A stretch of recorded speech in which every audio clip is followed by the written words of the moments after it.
दोस्तों, money management और money saving जो है दोनों अलग अलग चीज़ें हैं।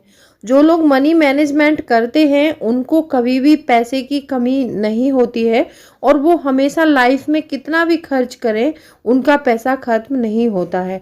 आपने देखा होगा जो रोड के किनारे जो पानी पूरी या फिर चाट की दुकान लगाते हैं उनकी आप अगर कमाई देखेंगे पर डे की तो बहुत ज़्यादा होती है। और लेकिन अगर उनका मनी मैनेजमेंट सही नहीं है, लेकिन काफ़ी समय के बाद भी आप उनसे मिलिए तो उनकी स्थिति वही होती है जो पहले थी। अब इसका क्या कारण है कि वो अपने मनी का मैनेजमेंट नहीं करते हैं और मैनेजमेंट नहीं करने के बावजूद इसीलिए सेविंग नहीं हो पाती है, तो उनकी परिस्थिति जो है, उनकी स्थिति कभी बदलती नहीं है, वो हमेशा वैसे ही रहते हैं। तो अगर आप पैसा लाइफ में भरपूर देखना चाहते हैं और बनाना चाहते हैं, अच्छी संपत्ति, अच्छा पैसा, अपने घर में खुशहाली चाहते हैं, तो आपको अपने मनी का मैनेजमेंट ज़रूर से करना चाहिए।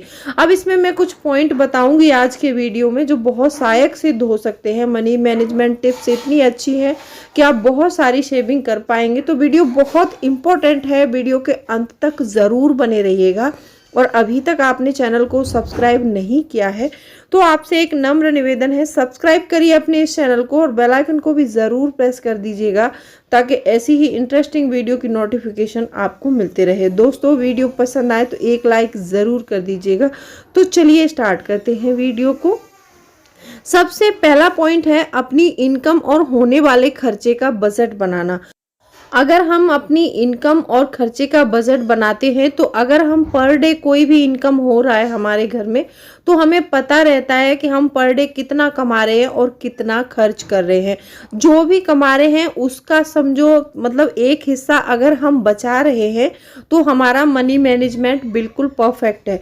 अगर हम बचा कुछ नहीं रहे हैं, जितना कमा रहे हैं उतना ही खर्च कर रहे हैं, तो हमारा मनी मैनेजमेंट बिल्कुल सही नहीं है।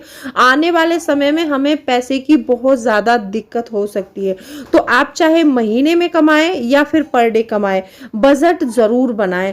अपने घर को हमेशा बजट से ही चलाएं। अगर बजट से आप खर्चे करेंगे और अपनी लिमिट सेट कर लेंगे तो आपको पैसे की कमी कभी नहीं होगी और मनी मैनेजमेंट का सबसे महत्वपूर्ण पॉइंट है। दूसरा पॉइंट है खर्चों को कंट्रोल करना। देखो, कई लोग ऐसे होते हैं कि जैसे वो इनकम बढ़ाते हैं तो इनकम बढ़ाने के साथ साथ वो लोग अपने खर्चे बढ़ा लेते हैं। महंगे महंगे शौक पाल लेंगे, गाड़ी ले ली रेंट पर, रेंट पे गाड़ी में जा रहे हैं, कहीं भी मान लो बाइक से भी जा सकते हैं, कम खर्च में काम चला सकते हैं, ट्रेन से सफ़र कर सकते हैं, लेकिन फिर भी वो बाइक वो आपने लिए जो है फोर व्हीलर या फिर ऐसी चीज़ें अवेलेबल करते हैं कि जिसका खर्च ज़्यादा होगा, तो वो लोग कभी भी सक्सेस नहीं होते हैं। तो आपको अपने ये आप खुद तय कर सकते हैं कि आप कौन से खर्चे कंट्रोल करना चाहते हैं और कौन से खर्चे नहीं।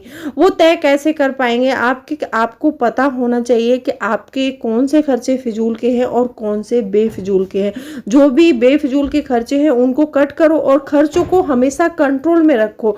जितने में हम पहले चला रहे हैं तो उतने में ही चलाओ। हो सकता है 100-200 रुपये या फिर 1000-500 ऊपर नीचे हो जाता है, लेकिन बचत को हमेशा बढ़ाते रहिए। जैसे जैसे आपकी इनकम बढ़े बचत को बढ़ाइए और उस बचत को आप निवेश करिए, तो आने वाले समय में आप एक बहुत अच्छे मनी मैनेजमेंट प्लानर बन सकते हैं। तीसरा पॉइंट आता है बजट के अनुसार खर्च करना। ये देखो, मैंने पहले भी बताया है, कई बार वीडियो में आपसे मैं बातें करती हूँ, हमेशा बोलती हूँ बजट बनाओ बजट बनाओ। बजट बनाना इसीलिए ज़रूरी है कि मान लो हम मार्केट जा रहे हैं, मार्केट जाते समय हमें कोई चीज़ खरीदनी है तो उसके लिए हमें एक बजट तो बनाना पड़ेगा ना। जब हम बजट बना के लेके जाएंगे तो हमें पता चलेगा कि हमें कितना सामान खरीदना। अगर हम बिना बजट के जाएंगे तो हम बहुत सारा पैसा ऐसे ही खर्च कर देंगे और सामान भी जो हम लेने जाएंगे वो तो पक्का नहीं आएगा, और जो हम नहीं लेने गए थे वो आ जाएगा। और बजट बनाने से हमारी एक लिमिट सेट हो जाती है, तो उस लिमिट के अनुसार हम खर्च करते हैं तो हमारा पैसा ज़रूर बचता है। आपने देखा होगा कभी भी मान लो एक 100 का नोट लेके हम मार्केट में जाएं और हमें पता है कि हमारी जेब में सिर्फ 100 का नोट है, तो हम 100 रुपये ही खर्च करेंगे और उसमें से 10 या 20 बचाने की कोशिश करेंगे कि हम रास्ते में जाएंगे, बाइक या साइकिल पर हम जा रहे हैं तो या फिर हमें वो चाहिए पैसा थोड़ा सा हमारी पॉकेट में होना चाहिए तो हम थोड़े में काम चलाएंगे। और जो प्लास्टिक मनी अगर हम लेके जा रहे हैं तो प्लास्टिक मनी से हम बहुत ज़्यादा खर्च करते हैं। तो इसीलिए अपने पास में ज़्यादा से ज़्यादा हार्ड कैश रखिए। जब हार्ड कैश रखते हैं तो हमें पता चलता है, फील होता है।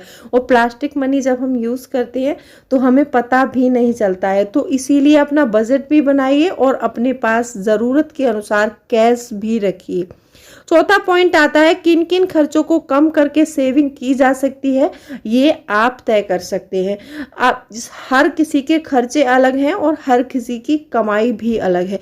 कोई महीने में 50,000 कमा रहा है लेकिन खर्च उसका 10,000 का है तो वो 40,000 बचा रहा है। कोई महीने में 20,000 कमा रहा है लेकिन खर्च उसके 30,000 के, तो वो 10,000 और कहाँ से लाएगा। तो आप खुद तय करिए कि किन किन खर्चों को कम करके आप सेविंग कर सकते हैं।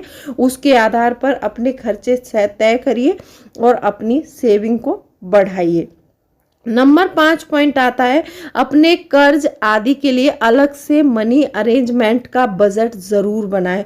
देखो कभी कभी ऐसा होता है कि परिस्थितियां ऐसी होती है कि हमको बाहर से कुछ पैसा लेना पड़ जाता है, या तो हम बैंक से लोन ले लेते हैं या फिर किसी से पर्सनली ले लेते हैं। तो उसका भी हमें अरेंजमेंट पहले से करना चाहिए। हमें ये ज़रूर सोचना चाहिए कि हम जो पैसा लोन पर ले रहे हैं, जो भी डेट हम ले रहे हैं किसी से, इसको हम चुकाएंगे कैसे। इससे पहले आपने नहीं सोचा तो जब भी आप डेट ले रहे हैं तो डेट लेने से पहले अपना फिक्स करिए कि हम इसका अरेंजमेंट कहाँ से करेंगे। जब इसको डेट हम ले तो लेते हैं तुरंत, क्योंकि हाल में हमें पैसा हमारे हाथ में आ जाता है, हम ले लेते हैं। जब देने की बारी आती है तो हमें बहुत मुश्किल उठानी पड़ती है। तो इसीलिए सबसे पहले उसका अरेंजमेंट करिए और सोचिए समझिए कि इस पैसे को हमें कैसे निकालना है। जितना हम कमा रहे हैं उसमें से हम इतना पैसा पे कर सकते हैं कि नहीं कर सकते हैं। अगर आप कर सकते हैं तो ही डेट लीजिए, अगर आप नहीं कर सकते हैं तो डेट नहीं लीजिएगा।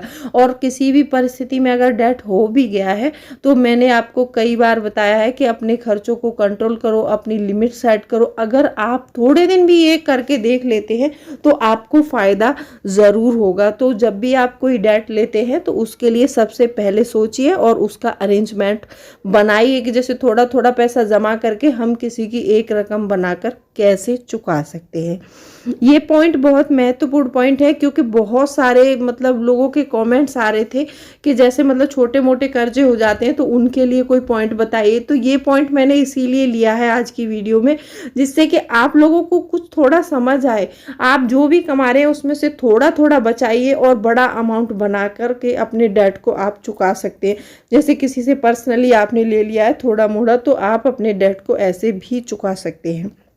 छठवां पॉइंट आता है अचानक आने वाले खर्चों के लिए बजट बनाना। देखो हम लोग हमेशा से ये हमारा होता रहा है कि हम मंथली बजट बना लेते हैं और हम पर डे वाला बजट भी बना लेते हैं, क्योंकि बहुत सारे लोगों ने मुझे कमेंट्स किए हैं कि हम बजट से चल रहे हैं। और बहुत सारे लोग ऐसे भी कमेंट्स कर रहे हैं कि उन्होंने एक एक साल में 3-3 लाख रुपए बचाया है। मैं उस वीडियो का जो है लगाऊंगी, इसमें कमेंट्स को लगाऊंगी। एक मेरी सब्सक्राइबर है प्रिया जी, उन्होंने मतलब एक साल में 3 लाख रुपए की सेविंग की है। तो ये भी उनके लिए बहुत अच्छी बात है, तो उनके लिए एक लाइक ज़रूर कर दीजिएगा। तो जो भी आपके घर में अचानक आने वाले खर्चे होते हैं तो उसके लिए आपको एक बजट ज़रूर बनाना चाहिए। वही होता है हमारा इमरजेंसी फंड।